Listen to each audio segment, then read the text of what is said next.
Hello, our lovely viewers. Today we have with us Professor Yesuenyeagbe Fiagbe. Prof, you're welcome to our show. Today we are presenting to you Professor because he has so many innovations. And before us, you can see a contraption here. He's going to explain to us eventually what all this is about. So thank you very much, Prof, for granting us audience today. So we'll go straight ahead. Thank you very much for the opportunity. We thank you for the opportunity. So we'll explain this and then we'll tell you what's happening and then why we are showing you this. This is a Kente weaving loom. Yes. Yes, and it's different from the regular. And Prof is going to tell us why it's different and what even brought about this whole idea. Prof, over to you. Ghana is noted for Kente. Yeah. It's a traditional cloth that is indigenous to Ghana. But since time immemorial, its production is by manual with a wooden loom that involves the physical, a lot of work on the person who is weaving, the weaver. The idea is to mechanize the system such that to improve production, to improve the quality of the Kente, and still maintain its value. So that is what motivated us to start with this. So as you can see, here is the first prototype of the machine that is being tested at the laboratory level. From this phase, we go to the field testing. That is where we have the weavers themselves making use of it, trying it for a review, and then we'll finalize the products. Okay. So, Prof, just curious, have you woven Kente yourself before? No. Okay. But I've watched how it's done, weaving it. And that's how you were able to get the idea to do this? Yes, and I realized that it's a tedious work. Okay, okay. So what did it take? Did you go into the field to sit, watch them for some time, or? Yeah, I've been watching them before, since childhood. I've been watching them weave the Kente. Because I can't fathom how you do this without an idea of how they go about it. Yeah, so I studied them, I understood what they have been doing, how they usually go about it. Okay. So you said this is a prototype. Have you used it before? You tried it already? Yes, but not to weave the Kente actually. Oh, okay. But we try to make sure that all the movements are working. Okay. All the weaving actions are taking place. Okay. So we are here to test it on the actual weave. Oh, okay. And so all these are for the spools of thread? Yes. Because they use different colors so that you can put them on at a time and then weave? Yeah, the weaving, there are setup that needs to be done. Once that setup is done, what they do will still continue to be done. Okay. But the weaving action itself will be transferred to the machine. And then it's electric? It is operated by electricity. So it means that this one, you set it up, you start weaving, and then you leave it to continue. And go and do other things while the weaving is taking place for you. And can it be set to do any kind of design, create a new design, just like how people are always creating new designs and all that? Currently, we have, this one will give us the single weave. We have single weave, double weave, and triple weave. Okay, okay. This one will give us the single weave, which is not intricate pattern, which cannot produce the intricate patterns. After successful of this one, then the next part will be to go into the second double weave and triple weave. Oh, okay. Okay. But apart from electricity, can you use any other form of, like, can you turn it into a solar-powered machine? Yes, it can be coupled with the solar energy. Or battery? Yes. So that in case the lights with our frequent flash, exactly. Yes, they can work with it all the same. Yes. Okay, so this is a single weave. Yes. That will be tested in the field soon. Yes. How soon? That's relative. When we are successful in the lab test, okay, we have to weave testing. All right. Actual Kente here. Then before we know, we are sure that they will transfer it to the field for the test. Okay. So another thing, viewers, is that this has already gone out in a way, and so the college has a charity where alumni in the diaspora can contribute to, and out of that charity, a presentation of $1,000 was made to Professor Fiagbe to be able to help him with his laboratory testing, so that we can see whether we can move on to the next phase. So it's one of the reasons we chose to bring it out while it's still in the prototyping phase, so that you see that if you're interested in it and you would probably want to give something towards the preparation, so that we can move on to the next stage and then do the field test after the laboratory test, then it makes it much easier. I would like to take this opportunity to introduce the KNUST College of Engineering Educational Foundation, the KNUST COEEF. And so this is a 501c3 organization, a nonprofit organization recognized by the United States government through the United States Treasury and Internal Revenue Service as exempt from federal income tax, because the organization, the foundation, is organized and exclusively operated for public benefit. And so we formed this foundation, KNUST, College of Engineering Educational Foundation, about 2 years ago. And our mission, obviously, is to support KNUST, College of Engineering. In that respect, we are dedicated to supporting all educational initiatives, scholarship programs, and even infrastructure for the KNUST College of Engineering. Of course, our vision is to become the premier science and technology engineering education foundation, not only for Ghana, but for the West African region. Now, some of the benefits of being a 501c3 organization, which is the educational foundation in the US, is our tax deductible deductions, which means that donors or individuals, organizations that give money or make donations to our organization, the KNUST College of Engineering Educational Foundation, are tax exempt, which means they can take off the amount they gave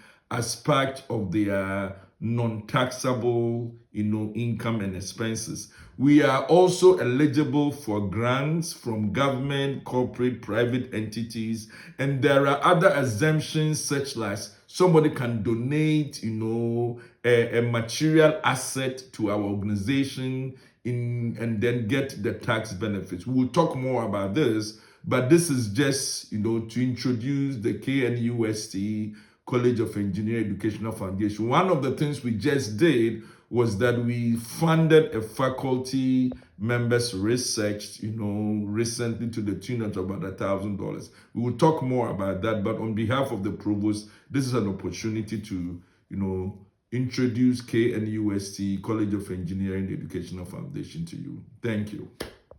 Prof, off camera, I was having a prior discussion with him, and I asked him, this is not the only innovation he has created anyway. There are several others that we will definitely bring to your attention very soon, but not on this particular episode. And I was asking him about those innovations and whether they are out there, how far he's gone. And he said something interesting. He said that sometimes, most often, they don't go too far. And I wanted to know why. And Prof said two things: funding and then lack of interest. Sometimes the interest wanes away. And I believe that the interest going away solely has to do with funding. So this is a way for you to understand that just as the West has been able to mechanize a lot of their food production of their stuff, and it's much easier for you to get it. It's the same way here at KNUST. Our professors are also working very hard to mechanize the everyday things we do. Because imagine Kente weavers being able to do this on their own with a machine, set it to a particular pattern. If we get this fully patented, it becomes our product. Because Kente has even finally been, I think, Prof, I think I saw it, I read it somewhere that the cloth has now been, I've forgotten the word they use, but it's now Ghanaian. Yeah. And you must give a percentage, copyright and everything to us if you decide to. It's been copyrighted. Yes. That is what I was looking for. Yes. And so imagine the machine that, because we know that there are other versions of it being produced also, but they won't match the quality of our cloth. And then this is our own indigenous professor doing the same thing, making it much easier for our weavers so that when they go into work, they'll be able to set it up and go on to other things, come up with more intricate designs, because Kente is now really the biggest thing. Everyone doing something major, from graduations to weddings to naming ceremonies, everyone is wearing a variety of Kente. It's very sacred and prestigious. One thing we have to take note of is that Kente weaving is tedious work and it takes time. How long does it take some years? A basic cloth for a lady will take about 2 weeks, at least 2 weeks. How many yards is that? That is 6 yards. 6 pieces of 2 yards each. That is 6 yards, yes. It takes 2 weeks to weave Yes, manually. even more. And when this machine is done, how long will it take? We are expected to cut it down by 10 times. So 2 weeks now, 3 or 4 days, we should be able to That would be finish wonderful. that. Yes, that is the target. That's the target. Yes, so that it should be easier for them. And the cost of Kente is actually because tied to the of labor. The labor. So it could also potentially bring the cost down. Bring the cost down. And by so doing, the market will expand. Definitely. So everybody can afford. Definitely. Definitely. So that is the motivation behind this. Prof, another question. You've been given $1,000. Is that enough?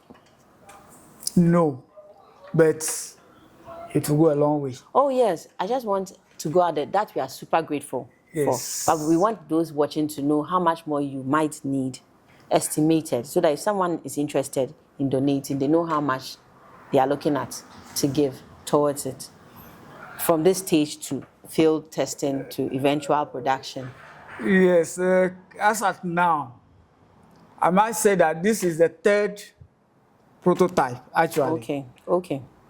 And we have been working on this for the past almost 10 years. Goodness. Yes, the first prototype was successful, but unfortunately it was slow. Okay. So it was discarded. Okay. Then the second prototype also came up, and this is the 3rd one, which It's faster. is more promising. Okay. But however, it's subject for review and Of course. modification. Of course. That is how come we are doing the test. So for amount now, we cannot say this is how much we need exactly. But as we are progressing, You need we more. need more. Definitely. In case there's a need for another prototype. Yes. As at now, when this is done, the idea is to produce 3 of this. Okay. For testing, the For field testing. Because the areas of Kente weaving are in Ghana, there are 3 set areas. In the Volta region, in Ashanti region, and in the northern region. The northern region one is mainly the fugu. Yes, the one they use for fugu. Yeah. That is more of a single weave. Yes. The patterns are not as intricate Yes, as exactly. Oh, so you want to be able to put some in Yes, all 3. so the field test will involve these 3 all 3. areas. Great. So we'll produce 3. And see how it works. Yes. As at now, the cost of one now, because it's at the research level, it may sound higher.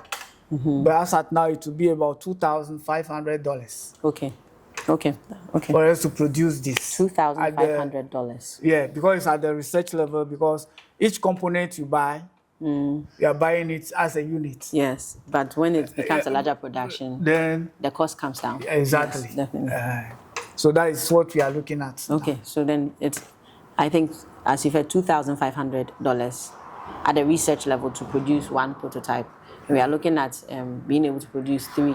Yes. For the 3 different spaces for the field tests, after the laboratory tests and everything. Yes. But we are extremely grateful to the charity. Yeah. And yeah, I must mention Professor Ishan, who's actually working behind the scenes, manning this charity, and also Professor Kumaple and Dr. Pepra, and a number of alumni who have contributed to the charity and given us this money, made it able for us to give out of it $1,000. So the production of this is $2,500. Think about it. How much can you give us towards this so that we can look at finishing the lab tests and then sending it out on the field? It took 10 years to create this. We want to scale it down totally. Yes. So more money early enough will mean that we can produce more of this in a shorter period. Once it's successful, that period is both trials and all those conceptual design involved in those. So we have gone past that. Yes, now, we have gone past that stage. Perfect. So now if you are successful in testing, field testing, producing this becomes, within a short time, it can be produced. Are we open to partnerships? Yes. Okay. We are open to partnerships. Yes. I'm a researcher. Okay. If a partner comes to set up for the production, yes, we will do that, and we will continue to do our research on other products. Okay, well, that's what Prof is saying. Yes.